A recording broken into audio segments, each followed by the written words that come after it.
حضور علیہ الصلوۃ والسلام یتیم ہونے کے باوجود یتیم پرور تھے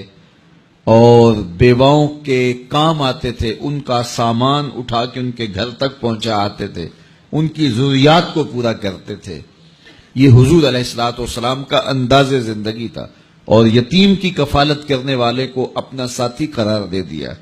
بلکہ یہاں تک ارشاد فرما دیا کہ جب تمہارے بچے اور یتیم اکٹھے کھیل رہے ہوں تو اپنے بیٹے کو آواز دینی ہو تو اس کو بھی بیٹا کہہ کے نہ پکارو، تاکہ یتیم کا دل دکھی نہ ہو جائے، آج میرا باپ ہوتا تو مجھے بھی بیٹا کہہ کے پکارو۔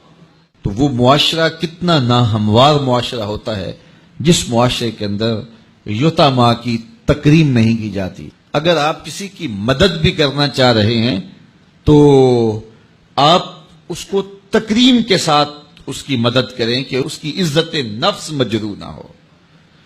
یہ میں پچھلے دن ایک تصویر دیکھ رہا تھا، کوئی 10-15 کلو کا آٹے کا توڑا ہوگا اور 7-8 آدمی اس کو ہاتھ لگائے ہوئے تھے اور ایک خاتون وصول کر رہی تھی، اور کسی اخبار میں وہ تصویر چھپی۔ میں کہتا ہوں کہ اگر اللہ نہ کرے تمہاری بیٹی کو یوں مجبور ہونا پڑ جائے تو کیا تم یہ گوارا کرتے ہو؟ تو جب تم خود گوارا نہیں کرتے تو کسی کی بیٹی کو تشہیر کی مہم کیوں بناتے ہو؟ میرے اور آپ کے آقا و مولا نے ارشاد فرمایا، وہ شخص جس نے صدقہ کیا اور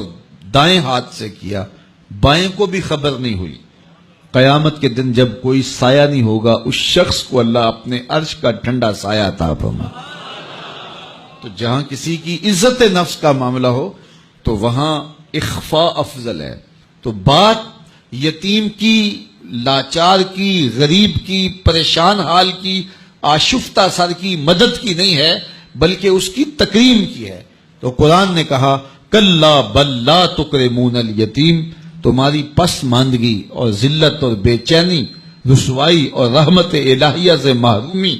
اور عذاب الہی کے مسلط ہونے کا سبب یہ ہے کہ تم نے یتیم کو تکریم نہیں دی ہے، یتیم کو عزت نہیں دی ہے، اس کو وقار سے نہیں رکھا ہے۔ تو یتیم کی کفالت کا درس دیا۔ تو سورہ ماعون کے اندر اللہ تعالیٰ نے فرمایا فذالک الذی یدعو الیتیم ولا یحض علی طعام المسکین،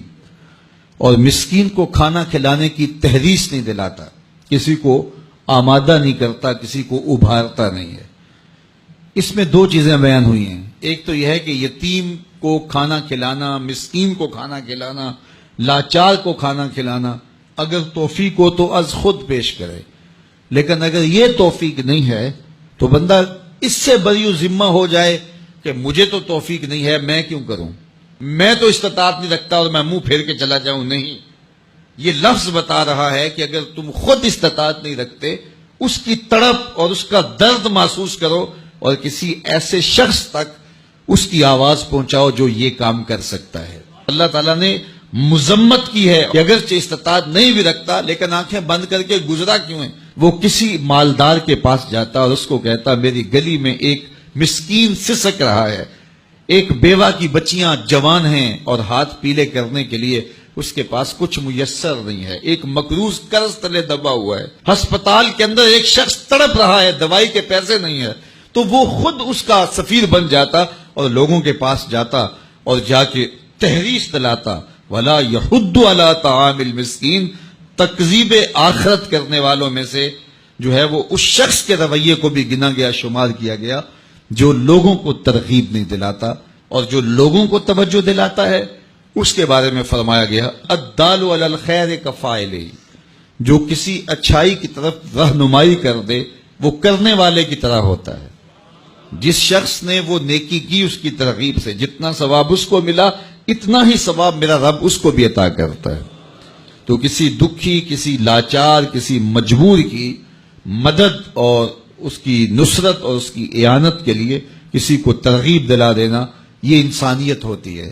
اور بس اپنے آپ کو اس سے مطمئن کر لینا کہ میں اس پوزیشن میں نہیں ہوں اور گزر جانا، تو معاشرے کے پھر دکھ کون بانٹے گا؟ اس لیے پورا معاشرہ ایک دوسرے کے درد اور دکھ بانٹنے کے لیے جب باہم کھڑا ہوگا تو معاشرے کے درد اور معاشرے کے دکھ ختم ہو جائیں گے۔